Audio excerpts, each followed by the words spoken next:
బులెటిన్ల ముందుగా హెడ్లైన్స్. కుప్పంలో జననాయకుడు పేరుతో ఏర్పాటు చేసిన పోర్టల్ను ప్రారంభించిన ముఖ్యమంత్రి చంద్రబాబు.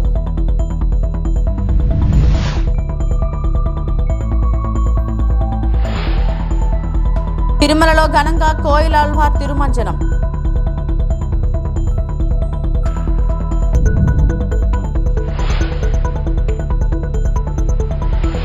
ఇది తుఫేల్ కేస్. కేటీఆర్ కడిగిన ముత్యంలా బయటకు వస్తారు హరీష్ రావు. కుప్పంలోని టీడీపీ కార్యాలయానికి వచ్చిన ముఖ్యమంత్రి చంద్రబాబు, జననాయకుడు కేంద్రాన్ని ప్రారంభించిన సీఎం. సమస్యలపై స్థానికులు వినతిపత్రాలు సమర్పించేలా కేంద్రం ఏర్పాటు. ప్రజల నుంచి వినతులు స్వీకరించి ఫిర్యాదులను ఆన్లైన్లో నమోదు చేసి సమస్యలు పరిష్కరించి ఆన్లైన్లో పొందుపరిచేలా ఏర్పాట్లు. ఆధార్ కార్డు డూప్లికేషన్ తీసుకుంటున్నారా? జిరాక్స్ తీసుకుంటున్నారు. ఓటర్ కార్డు కూడా జిరాక్స్ తీసుకుంటున్నారు. అర్జీదారుని విన్నపం మీరు రాస్తున్నారా? వాళ్ళు చెప్పింది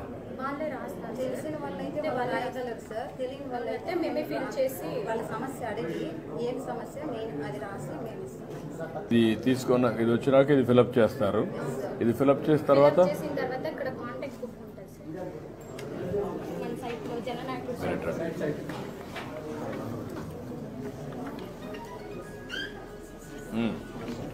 చెప్పండి, మీరు చెప్పండి, మీరు ఎక్స్ప్లెయిన్ చేయండి. ఇక్కడ ఆఫీస్లో మేనేజ్ విజిటర్ కాంటాక్ట్ బుక్ ఉంటుంది సార్. సో మనకి రిసెప్షన్లో కాంటాక్ట్ బుక్ మాత్రమే అవసరం సార్.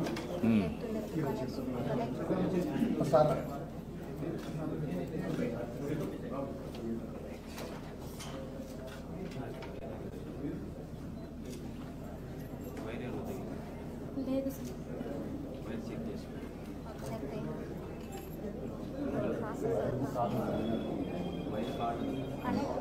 లో వోల్టేజ్ వైర్ పోయిందా లేకుంటే వైఫై? ఇది ఓకే.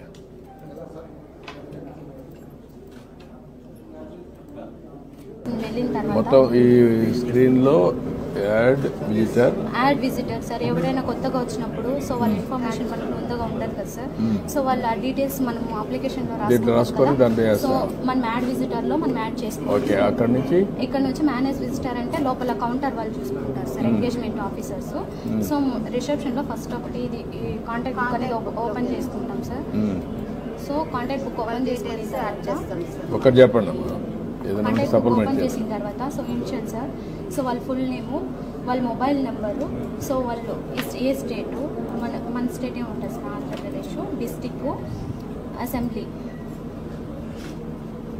సెలెక్ట్ చేసుకున్న తర్వాత మండల్ సార్, మండల్ తర్వాత పిన్ కోడ్, వాళ్ళ అడ్రస్, జెండర్ టైప్ చేసుకుని సేవ్ చేసామంటే లోపల ఎంగేజ్మెంట్ ఆఫీసర్స్ కౌంటర్కి సెండ్ చేస్తాం సార్. వాళ్ళ ప్రాబ్లం ఏముందో సర్టైన్ డిపార్ట్మెంట్ కనేకి మనం అప్లికేషన్ సెండ్ చేస్తాం. ఎందుకు బోర్డు పెట్టకూడదు? కాగితం ఎందుకు పెట్టారు? Foam board sir. అంత బాగాలేదు కదా?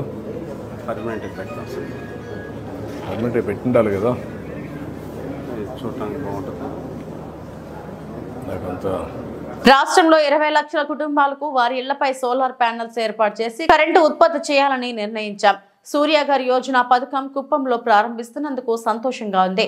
రాబోయే 5 ఏళ్లలో కుప్పం మొత్తం 100% ప్రకృతి వ్యవసాయం చేసే నియోజకవర్గంగా తయారవ్వాలి. రాబోయే రోజుల్లో జనాలంతా ఆర్గానిక్ ఆహారమే తినే పరిస్థితి రావాలి. ముఖ్యమంత్రి చంద్రబాబు సోలార్ వల్ల, విండ్ వల్ల కరెంటు తయారు చేస్తే తద్వారా చాలా ఖర్చు తగ్గి మనకు కూడా వినియోగదారులకు భారం తగ్గుతుందని ఆ రోజు చెప్పాను. ఆ రోజే నేను ఒక మాట చెప్పాను, ₹1.50 నుంచి ₹2 వరకు కరెంట్ ఉత్పత్తి చేసే అవకాశాలు భవిష్యత్తులో వస్తాయని నేను అప్పట్లోనే చెప్పాను. ఈ రోజు మనం ఒకసారి చూస్తే ప్రధానమంత్రి గారు ఒక కార్యక్రమం తీసుకున్నారు, సూర్యఘర్ అని. మన ఇండ్ల పైన కరెంటు ఉత్పత్తి చేసుకునే కార్యక్రమానికి శ్రీకారం చుట్టారు. ప్రతి ఒక్కరికి 2 కిలోవాట్లు కరెంటు ఉత్పత్తి చేసుకోవడానికి సబ్సిడీ ఇస్తారు. ఒక్కొక్క కిలోవాట్కి ₹30,000 చొప్పున ₹60,000 ఇస్తారు. కానీ ఈ రోజు 2 కిలోవాట్లు పెట్టుకోవాలంటే 1,15,000 అవుతుంది. దీనివల్ల 200 యూనిట్లు నెలకు కరెంటు ఉత్పత్తి చేసుకునే అవకాశం వస్తుంది. మీరు 200 యూనిట్లు కరెంటు ఉత్పత్తి చేస్తే, ఇప్పుడే నేను ఊర్లో అడిగాను, 60 యూనిట్లు వాడితే 250 నుంచి ₹300 కరెంటు ఛార్జీలు కడుతున్నారు. ఇప్పుడు ఇది గాని చేసుకోగలిగితే 60 యూనిట్లు వాడుకోవచ్చు, 140 యూనిట్లు మళ్ళా గ్రిడ్ కి ఇచ్చే అవకాశం ఉంటుంది. అయితే ₹55,000 అప్పు ఉంటుంది కాబట్టి ఒక 4-5 సంవత్సరాలు గ్రిడ్ గాని కరెంట్ ఇస్తే మీరు వాడుకున్న కరెంటు ఉచితం. 5 ఏళ్ల తర్వాత ఆ ప్యానెల్స్ మీ సొంతం అవుతాయి. అక్కడి నుంచి మీకు ఆదాయం వస్తుంది. మళ్ళీ ఈ విషయం మీరందరూ గుర్తుపెట్టుకోవాల్సిన అవసరం ఉంది. పాలకొల్లులో 100 పడకల ప్రభుత్వ ఆసుపత్రిలో డయాలసిస్ సెంటర్ ఏర్పాటు పనులను పరిశీలించిన మంత్రి రామానాయుడు. డయాలసిస్ సెంటర్ ఏర్పాటు పనులు జాప్యంపై ఆగ్రహం వ్యక్తం చేసిన మంత్రి రామానాయుడు, పనిచేసే ప్రజాకూటమి ప్రభుత్వం అధికారంలోకి వచ్చింది, గత జగన్ ప్రభుత్వంలో నిర్లక్ష్యంను వదిలిపెట్టండి అంటూ అధికారులు ఏజెన్సీపై మండిపడిన మంత్రి, గత జగన్ ప్రభుత్వంలో జరిగిన ప్రజా ఉపయోగం లేని ఆసుపత్రి పనుల నాణ్యత లోపాలను సరిదిద్దకపోతే సంబంధిత అధికారులు ఏజెన్సీపై చర్యలు తీసుకోవాల్సి ఉంటుంది. గత చంద్రబాబు హయాంలో మంజూరైన 12.60 కోట్లతో గత జగన్ ప్రభుత్వం చేపట్టిన ఆసుపత్రి భవన నిర్మాణ పనులు విధ్వంసానికి గురయ్యాయి. చంద్రబాబు అధికారంలోకి రాగానే డయాలసిస్ సెంటర్ను మంజూరు చేశారు. గత వైసీపీ 5 ఏళ్ల పాలనలో నిరుపేద వర్గాలకు అందే వైద్యాన్ని పూర్తిగా నిర్లక్ష్యం చేసి దూరం చేశారు. కూటమి ప్రభుత్వం వైద్యంకు పెద్దపీట వేస్తూ పెద్ద ఎత్తున ముఖ్యమంత్రి సహాయ నిధిని అందిస్తుంది. రాష్ట్ర ఆర్థిక వ్యవస్థను చిన్నాభిన్నం చేసి అన్ని రంగాలను నిర్లక్ష్యం చేసిన జగన్ను ప్రజలు క్షమించరు. అవునండి, ఊరికే మామూలుగా చేయడం కదా, నీట్గానే చేయాలి, అన్నీ చేయాలి. ఎక్కడ రాజీ పడకుండా చేయించండి. టైల్స్ దగ్గర ఇల్లు దగ్గర పోతే మీరు పాజిటివ్గా వేయించుకోండి కొంచెం, అంతేగాని అలాగా నెల రోజుల పని, యాక్చువల్గా 5 రోజుల పని, అది నెల రోజులు పట్టింది మీకు. నువ్వు హాస్పిటల్ అలాగే పాడు చేశారు మీరు, అలాగే కట్టి. ఇప్పుడు నుంచైనా మనం వచ్చిన తర్వాత అయినా కరెక్ట్ చేసుకోవాలి కదా. అవి కూడా ఆ పనులు కూడా స్లోగా నడుతున్నాయి. అవును, అవి కూడా చేయాలి కదా, ఇంకెంతకాలం చేస్తారు మీరు? అది చేయాలి కదమ్మా, అన్నీ స్పీడప్ చేసుకోవాలి కదా. రాలేదా, రాకపోయినా మాకు సంబంధం లేదా, నోటీస్ చెయ్యాలి దాకా ఎందుకు ఇవ్వలేదు? ఉందా టైం? నీ షెడ్యూల్ ప్రకారం అవ్వాలి కదా. మార్చి 31, మార్చి 30 అవ్వదు, ఒక రోజులో చేస్తాడా? ఈ లోపల 100%, 90% పని అవ్వాలి. 31, 90% ఎలా చేస్తాడు? నీకు వారానికి 3 రోజులు ఇక్కడ ఉండాలని చెప్పాం కదా, క్లియర్ చేయాలని చెప్పాం కదా. ఇది హాస్పిటల్ మాకు ఎమర్జెన్సీ అని చెప్పాం కదా. వారానికి 3 రోజులు ఇక్కడ ఉండండి, దగ్గరుండి చేయించండి. మీ ఇల్లుని ఎలా బాగు చేయించుకుంటారో అట్లా చేయండి. చెప్పారు కదా ఎన్ని అడుగులు ఉండాలి ఏంటి అనేది, ఎక్కడుంది దాని డ్రాయింగ్ ఏది? మరి పాలకొల్లు డయాలసిస్ పేషెంట్స్ మరి అటు అమలాపురం, తాడేపల్లిగూడెం, తణుకు, ఏలూరు ఇట్లా ప్రాంతాలకు వెళ్ళడమే కాదు, ఒక్కొక్కసారి వాళ్ళకి నైట్ 2ంటికి 3ంటికి కూడా మరి వాళ్ళకి టైమింగ్స్ ఇస్తూ ఉంటే చాలా ఇబ్బంది పడుతూ ఉన్నారు. దాన్ని దృష్టిలో పెట్టుకుని ఆ డయాలసిస్ సెంటర్ ఒకటి మన పాలకొల్లులో నెలకొల్పాలని చెప్పి మన ప్రభుత్వం వచ్చిన వెంటనే అధికారుల దృష్టికి, అదేవిధంగా మన మంత్రి గారి దృష్టికి, ముఖ్యమంత్రి గారి దృష్టికి తీసుకెళ్లడంతో మనకు డయాలసిస్ సెంటర్ మరి శాంక్షన్ అయినటువంటి విషయం. ఆ డయాలసిస్ సెంటర్ కూడా పనులు సర్వగంగా పూర్తి చేసి అది ప్రారంభించుకోవాలని చెప్పడం కూడా జరిగింది. అయితే దానికి సంబంధించినటువంటి పనులు ఏవైతే ఉన్నాయో ఇంకా కొద్దిగా నత్తనడక నడుస్తూ ఉంటే ఇప్పుడే అధికారులు కూడా గట్టిగా సీరియస్గా చెప్పి ఒక వారం రోజుల్లో కల్లా కంప్లీట్ చేయమని చెప్పాం. ఎక్కడైనా అట్లా కంప్లీట్ చేయడంలో నిర్లక్ష్యం వహిస్తే వాళ్ళ మీద చర్యలు కూడా ఇటు ఏజెన్సీ అయినా సరే, ఇటు అధికారులైనా సరే ఖచ్చితంగా చర్యలు కూడా తీసుకుంటామని వాళ్ళకు కూడా హెచ్చరించడం జరిగింది. ఎంత తొందరగా వీలైతే ఈ యొక్క పండగ జనవరి నెలలోనే ఆ డయాలసిస్ సెంటర్ని మనం ప్రారంభించి ఆ డయాలసిస్ పేషెంట్స్ ఎవరైతే ఉన్నారో వాళ్ళందరికీ కూడా మంచి వైద్యం ఇక్కడే అందించాలి. ఆ సౌకర్యాలు కూడా ఒక కార్పొరేట్ హాస్పిటల్కి పోతే ఏ రకమైనటువంటి సౌకర్యాలు అందుతాయో ఆ రకంగా ఉండాలి. ఎక్కడ రాజీ పడినా కూడా సహించేది లేదని చెప్పేసి కూడా మనం వాళ్ళకి ఏజెన్సీకి కూడా తెలియజెప్పడం జరిగింది. తిరుమల శ్రీవారి ఆలయంలో జనవరి 10వ తేదీన వైకుంఠ ఏకాదశి పర్వదినాన్ని పురస్కరించుకుని మంగళవారం కోయిలాళ్వార్ తిరుమంజనం శాస్త్రోక్తంగా జరిగింది. ఈ సందర్భంగా ఆలయం వెలుపల TTD chairman BR Naidu, EO J Shyamala Rao మీడియాతో మాట్లాడుతూ సాధారణంగా ఉగాది, ఆదివార ఆస్థానం, బ్రహ్మోత్సవాలు, వైకుంఠ ఏకాదశి పర్వదినాల ముందు వచ్చే మంగళవారం కోయిలాళ్వార్ తిరుమంజనం నిర్వహించడం ఆనవాయితీగా వస్తుందన్నారు. ఈ సందర్భంగా ఆనంద నిలయం మొదలుకొని బంగారు వాకిలి వరకు శ్రీవారి ఆలయం లోపల ఉపదేవాలయాలు, ఆలయ ప్రాంగణం, గోడలు, పైకప్పు, పూజా సామాగ్రి తదితర వస్తువులను పవిత్రమైన పరిమళ జలాన్ని ప్రోక్షణ చేసి నీటితో శుభ్రంగా కడుగుతారని చెప్పారు. కాగా స్వామివారి మూల విరాట్ను వస్త్రంతో పూర్తిగా కప్పి ఉంచి శుద్ధి అనంతరం నామకోపు, శ్రీచూర్ణం, కస్తూరి, పసుపు, పచ్చాకు, గడ్డకర్పూరం, గంధం పొడి, కుంకుమ, కిచిలిగడ్డ తదితర సుగంధ ద్రవ్యాలు కలగలిపిన పవిత్ర పరిమళ జలాన్ని ఆలయమంతటా ప్రోక్షణం చేశారు. ఆ తర్వాత స్వామివారి మూల విరాట్కు కప్పిన వస్త్రాన్ని తొలగించి ప్రత్యేక పూజ, నైవేద్యం కార్యక్రమాలను అర్చకులు శాస్త్రోక్తంగా నిర్వహించారు. అనంతరం భక్తులను దర్శనానికి అనుమతించారు. కార్యక్రమంలో టీటీడీ బోర్డు సభ్యులు భానుప్రకాష్ రెడ్డి, సాంబశివరావు, రాజశేఖర్ గౌడ్, సుచిత్ర ఎల్లా, వనబాక లక్ష్మి, అదనపు EO CH Venkaiah Chowdary, CVSO Sridhar, జిల్లా ఎస్పీ సుబ్బారాయుడు, ఆలయ డిప్యూటీ ఈవో లోకనాథం తదితరులు పాల్గొన్నారు.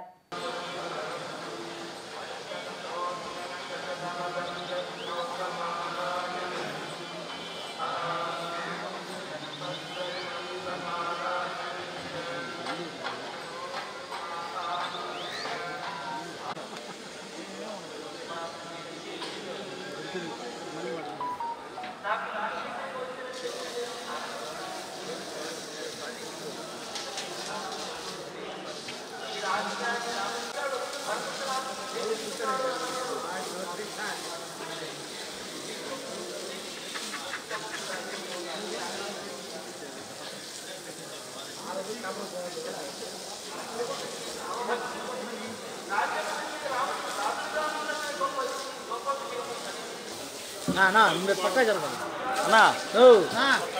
పైపు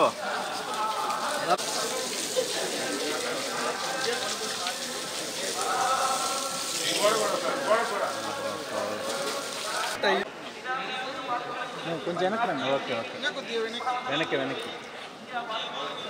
నమో వెంకటేశాయ. ఈరోజు ఉదయం 6:45 ఆలయ శుద్ధి కార్యక్రమం మొదలుపెట్టాం. ఇందులో బోర్డు సభ్యులు, అధికారులు అందరూ పాల్గొన్నారు. ఇది గత కొన్నేళ్ళుగా వస్తున్నటువంటి ఆనవాయితీ. ఆ సందర్భంగా మన వాళ్ళందరూ కూడా పార్టిసిపేట్ చేశారు. వాళ్ళందరికీ కూడా ధన్యవాదాలు. ఓం నమో వెంకటేశాయ.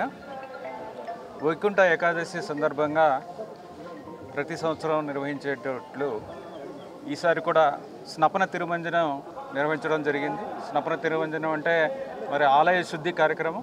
సంవత్సరంలో 4 సార్లు ఈ కార్యక్రమం చేస్తాము. ఈ కార్యక్రమంలో ఆలయం ప్రాంగణం అంతా గోడలు, పైకప్పు, ఆలయంలో ఉన్న దేవతామూర్తులు, పూజా సామాగ్రి అంతా కూడా నీళ్లతో శుద్ధి చేసి దాని తర్వాత పరిమళ ద్రవ్యాలతో ప్రోక్షణ చేయడం జరుగుతుంది. ఈ కార్యక్రమం అయిన తర్వాత మూలమూర్తికి ప్రత్యేక పూజలు ఆగమోక్తంగా నిర్వహించడం జరుగుతుంది. ఈ కార్యక్రమము ప్రతి సంవత్సరం కూడా వైకుంఠ ఏకాదశి సందర్భంగా ఒకసారి చేయడం జరుగుతుంది.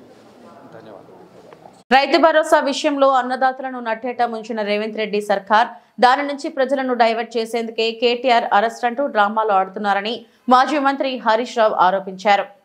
పాలిటిక్స్ లో భాగంగా కేటీఆర్ గారి పైన ఈ అక్రమ కేసు నమోదు చేయడం జరిగింది.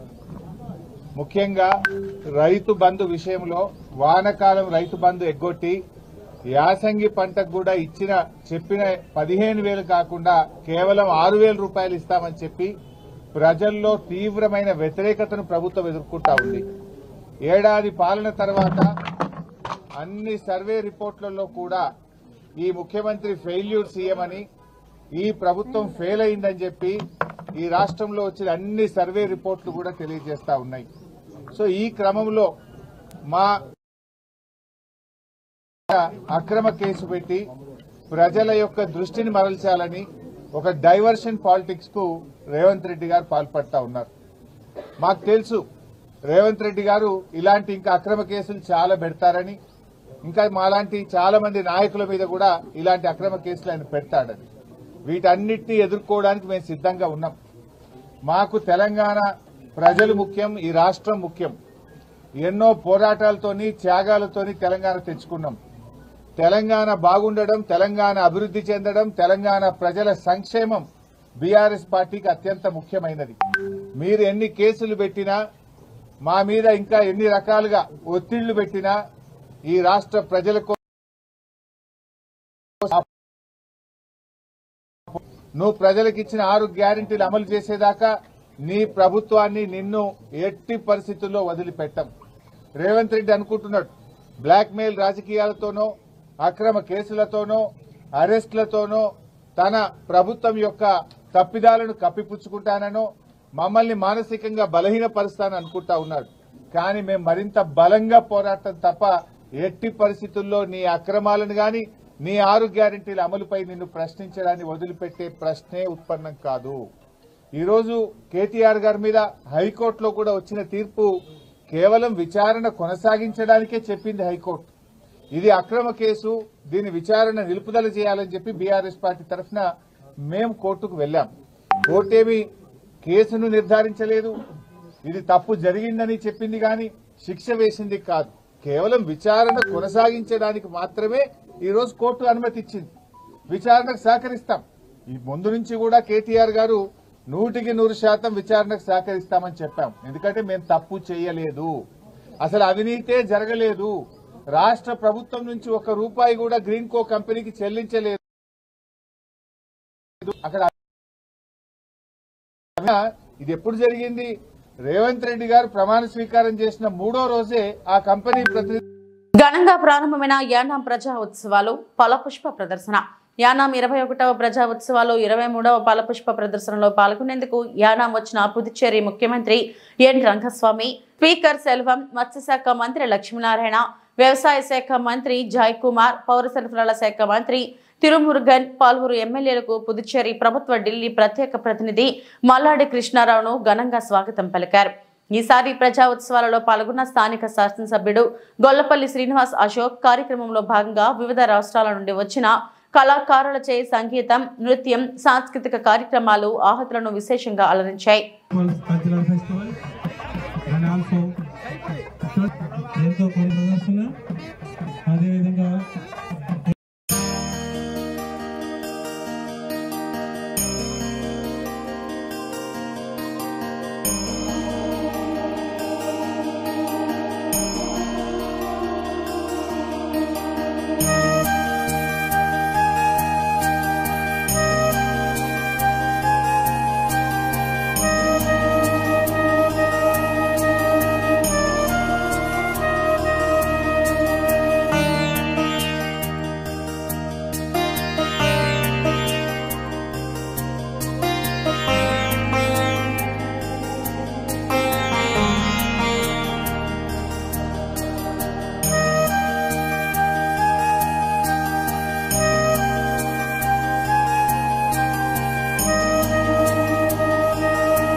తూర్పుగోదావరి జిల్లా గోపాలపురం మండలం వైసీపీ సస్పెండ్ నాయకుడు మేకా శేషబాబుకు చెందిన శ్రీ మాతాంగమ్మ ఆగ్రో రైస్ మిల్లులో అధికారుల తనిఖీల సమయంలో రైస్ మిల్లులో 40 పీడీఎస్ బస్తాలను గుర్తించిన అధికారులు మేకా శేషబాబు మిల్లులో జంగారెడ్డిగూడెంలోని రైస్ మిల్లుకు సంబంధించిన 580 బస్తాల లారీ గుర్తించిన రెవెన్యూ అధికారులు బియ్యం నమూనాలు సేకరించి ల్యాబ్కు పంపించిన అధికారులు గతంలోనూ శ్రీ మాతాంగమ్మ ఆగ్రో రైస్ మిల్లుపై ఆరోపణలు.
రాజమండ్రిలో మొన్న జరిగిన గేమ్ చేంజర్ ప్రీ ఈవెంట్ షోలో హాజరైన ప్రతి ఒక్క అభిమానికి జాగ్రత్తగా ఇళ్లకు వెళ్లమని పదే పదే హెచ్చరించిన ఇద్దరు మెగా అభిమానులు మణికంఠ చరణ్లు బైక్ ప్రమాదంలో అసువులు బాయడం పట్ల ఉప సీఎం పవన్ కళ్యాణ్ ను వైసీపీ తొత్తులు విమర్శించడం బాధాకరమని జనసేన పార్టీ స్థానిక ప్రధాన నాయకుడు కిరణ్ రాయల్ మండిపడ్డారు. తిరుపతి ప్రెస్ క్లబ్ లో మంగళవారం మీడియా ముందు జన సైనికులతో కలిసి కిరణ్ మాట్లాడుతూ ప్రమాదంలో మృతి చెందిన ఇరువురికి ఆ చిత్ర హీరో రామ్ చరణ్ 10 లక్షలు, పవన్ కళ్యాణ్ 10 లక్షలు, నిర్మాత దిల్ రాజు మరో 10 లక్షలు వారి కుటుంబాలకి ప్రకటించారన్నారు. ఇది కాకుండా మృతుల కుటుంబాలకు అన్ని విధాలా అండగా ఉంటామని కూడా తెలియజేయడం హర్షణీయమన్నారు. రాష్ట్ర డిప్యూటీ సీఎం పవన్ కళ్యాణ్ గారు, జనసేన పార్టీ అధ్యక్షులు పవన్ కళ్యాణ్ గారు జాగ్రత్తగా వెళ్ళండి, జాగ్రత్తగా వెళ్ళండి, జాగ్రత్తగా వెళ్ళండి, జాగ్రత్తగా వెళ్ళండి 50 సార్లు చెప్పుకుంటారు. వచ్చిన ప్రతి ఒక్క ఇంటికి చేరుకోండి, జాగ్రత్తగా వెళ్ళండి. నాకు ఈ ఆడియో ఫంక్షన్లన్నా బహిరంగ సభలన్నా నాకు భయం అదే. మీరు మీ కుటుంబానికి చాలా ఇంపార్టెంట్. అభిమానం వేరు, మీరు మీ కుటుంబానికి సభ్యులు చేరుకోవాలి, ఇంటికి చేరుకోవాలని చెప్పి పదే పదే పవన్ కళ్యాణ్ గారు ఈసారి ఆడియో ఫంక్షన్లో మనం చూసుంటాం. రాజమండ్రిలో జాగ్రత్తగా వెళ్ళండి అని చెప్తారు. ఎందుకంటే ఈ రాష్ట్రపు దరిద్రపు రోడ్లు ఇంకా కొన్ని సరిదిద్దుకోలేదు. ప్రభుత్వం వచ్చినాక ఇప్పటికే ఆల్మోస్ట్ కొన్ని రోడ్లు కంప్లీట్ చేస్తున్నాం. మేము సంక్రాంతి కల్లా అన్ని పూర్తి చేస్తాం, ఖచ్చితంగా ఇచ్చిన మాట ప్రకారం చేసి తీరుతాం. కానీ ఇంకా ఫిల్టర్ చేయాల్సిన రోడ్లు ఇంకా కొన్ని ఉన్నాయి, ఎదుగుతున్నాం. ఆ రోడ్లు కూడా, ఆ రోడ్లు బాగోలేదు. అర్ధరాత్రి సమయంలో వెళ్ళేటప్పుడు యాక్సిడెంట్లు అవుతాయి. గత ముఖ్యమంత్రి జగన్ ప్రభుత్వంలో చెత్త రోడ్లు వేసి ప్రజల ప్రాణాలతో ఆడుకుంటారని చెప్పి పవన్ కళ్యాణ్ అనేక సార్లు చెప్పారు. దురదృష్టవశాత్తు ఇద్దరు మెగా అభిమానులు చనిపోవడం జరిగింది యాక్సిడెంట్లో. చాలా బాధాకర విషయం.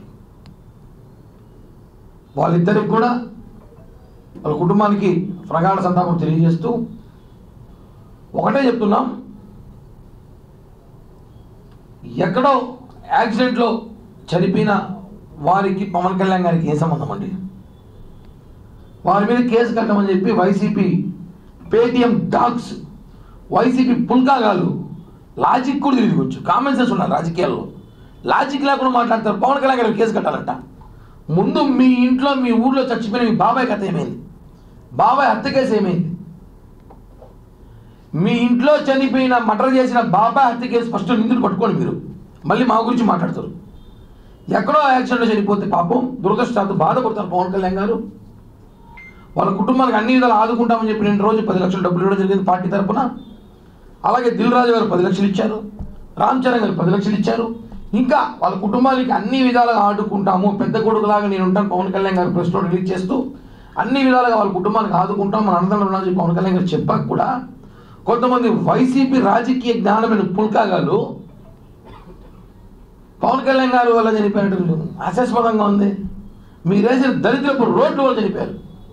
రోడ్లు సరి చేయకుండా చనిపోయారు. గుంతల రోడ్లు, ఎటువంటి రోడ్లు మనం చూసుంటాం. అన్నీ సరిదిద్దుతున్నాం, వేస్తున్నాం రోడ్లన్నీ కూడా. ముందు మీరు బాబాయ్ హత్య కేసు తెల్చండి రా బాబు, మళ్ళీ మీరు తెలుస్తారు. సొంత చెల్లిని బయట వేశారు,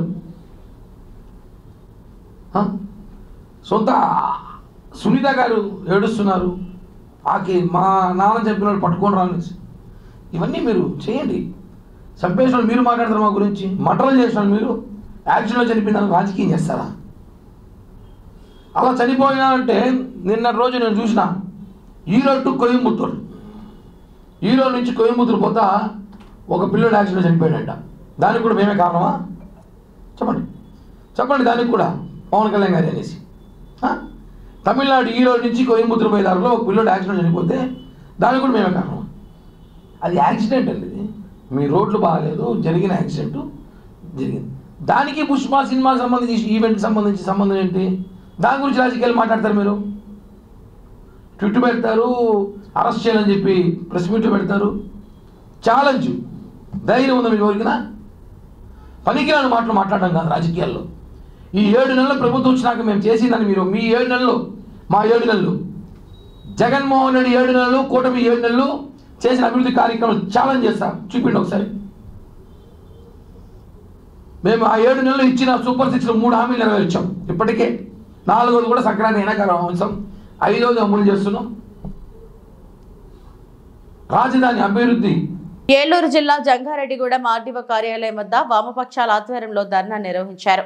గత నెల 26వ తేదీ బుట్టాయిగూడెంలో సిపిఐ కార్యాలయం కూల్చివేత ఘటనకు నిరసనగా ధర్నా చేపట్టారు. నోటీసులు లేవకుండా కార్యాలయాన్ని కూల్చివేసిన బుట్టాయిగూడెం ఎంఆర్ఓను సస్పెండ్ చేయాలని నినాదాలు చేశారు.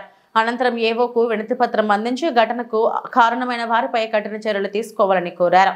ఈ సందర్భంగా సిపిఐ ఏలూరు జిల్లా కార్యదర్శి మన్నవ కృష్ణ చైతన్య మాట్లాడుతూ బుట్టాయిగూడెంలో సిపిఐ కార్యాలయం ప్రారంభోత్సవానికి సిద్ధమవుతున్న సమయంలో ఎటువంటి నోటీసులు ఇవ్వకుండా సుమారు 30 నుంచి 40 మంది రెవెన్యూ పోలీసులు సిబ్బంది జేసీబీలు తీసుకొచ్చి లోపల ఉన్న సామాన్లు కూడా తీసుకోవడానికి వీలు లేకుండా దౌర్జన్యంగా కూల్చివేశారని, ఘటనకు కారణమైన బుట్టాయిగూడెం ఎంఆర్ఓను సస్పెండ్ చేయాలని డిమాండ్ చేశారు. సస్పెండ్ చేయాలి బుట్టాయిగూడెం ఎంఆర్ఓని. నోటీస్ ఇవ్వకుండా ఆఫీసులు కూల్చిన బుట్టాయిగూడెం ఎంఆర్ఓని.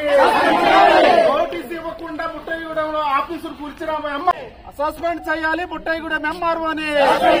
సస్పెండ్ చేయాలి బుట్టాయిగూడెం ఎంఆర్ఓని. ఐక్యత వర్ధిల్లాలి కమ్యూనిస్ట్ పార్టీల ఐక్యత. సస్పెండ్ చేయాలి బుట్టాయిగూడెం ఎంఆర్ఓని. సస్పెండ్ చేయాలి బుట్టాయిగూడెం ఎంఆర్ఓని. నోటీస్ సస్పెండ్ చేయాలి బుట్టాయిగూడెం ఎంఆర్ఓని వెంటనే. సస్పెండ్ చేయాలి బుట్టాయిగూడెం ఎంఆర్ఓని వెంటనే. సస్పెండ్ చేయాలి బుట్టాయిగూడెం ఎంఆర్ఓని వెంటనే. కమ్యూనిస్ట్ పార్టీ కార్యాలయాన్ని కూల్చిన ఎంఆర్ఓని వెంటనే సస్పెండ్ చేయాలి బుట్టాయిగూడెం ఎంఆర్ఓని వెంటనే. వర్ధిల్లాలి కమ్యూనిస్ట్ పార్టీల ఐక్యత. సస్పెండ్ చేయాలి బుట్టాయిగూడెం ఎంఆర్ఓని వెంటనే.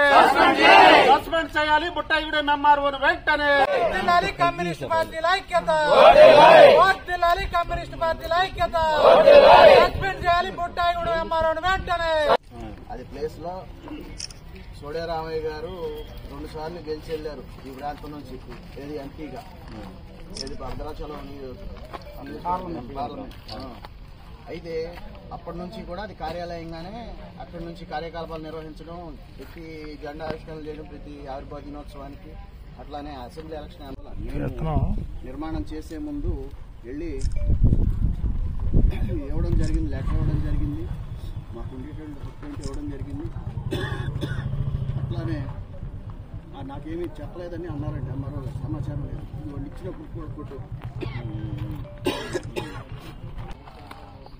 బుట్టాయిగూడెం మండలంలో భారత కమ్యూనిస్ట్ పార్టీ సిపిఐ కార్యాలయం డిసెంబర్ 27వ తారీఖు ఓపెన్ చేయాల్సి ఉండగా రాష్ట్ర కార్యదర్శి రామకృష్ణ గారు వస్తా ఉన్నారని చెప్పి ముందస్తుగా అన్ని ఏర్పాట్లు చేసుకుంటే డిసెంబర్ 26 పార్టీ ఆవిర్భావ దినోత్సవం దేశవ్యాప్తంగా 100 సంవత్సరాల్లో అడుగుపెట్టిన సందర్భంగా ఘనంగా నిర్వహించుకున్న సందర్భంలో పార్టీ కార్యాలయాన్ని ఎటువంటి సమాచారం లేకుండా, కనీసం ఏ నోటీసు ఇవ్వకుండా హఠాత్తుగా వచ్చి పార్టీ కార్యాలయంలో పార్టీ సభ్యులు ఉండి వాళ్ళ పనులు నిర్వర్తించుకున్న సందర్భంగా జేసీబీలతోటి ఒక 50 మంది రెవెన్యూ సిబ్బంది కానీ, పోలీస్ సిబ్బంది కానీ ఒక 30 నుంచి 40 మంది వచ్చి కూల్చివేయడం జరిగింది. ఎందుకు ఇట్లా జరుగుతూ ఉందని అడిగితే ఉన్న వాళ్ళందరినీ దౌర్జన్యంగా గెంటి వేయడం, లోనున్న సరుకులు సామాను ఏమీ తినకుండా, అందులో పాపం మెటీరియల్ పనిచేసుకునే వాళ్ళు మెటీరియల్ ఉంది, డబ్బులు ఉన్నాయి, 1000 మందికి దగ్గర వంటలు చేయడానికి సామాగ్రి ఉన్నాయి, వంట సామాగ్రి ఉన్నాయి, సరుకులు ఉన్నాయి, అన్నీ ఉన్నాయి. కనీసం బయటికి తీసుకోనివ్వకుండా కూల్చేశారు. దాంతోపాటు దాదాపు 30 సంవత్సరాలు పైబడి అక్కడ 3 పార్లమెంట్ ఎలక్షన్లు, 4 అసెంబ్లీ ఎలక్షన్లు జరగడం జరిగింది. ఆ సందర్భంలో అక్కడే అదే ఆఫీస్ గా నిర్వహించి పార్టీ కార్యాలయంగా, సిపిఐ కార్యాలయంగా బుట్టాయిగూడెం మండలానికి సంబంధించి అక్కడి నుంచి కార్యకలాపాలు నిర్వహించడం, అక్కడి నుంచే వెహికల్స్ బయలుదేరడం, జెండా ఆవిష్కరణలు చేయడం ఆవిర్భావ దినోత్సవాలకి. అట్లానే దాదాపు 30 ఏళ్లుగా. ఇవి ఇప్పటి వరకు నా బులెటిన్ అప్డేట్స్. నమస్తే.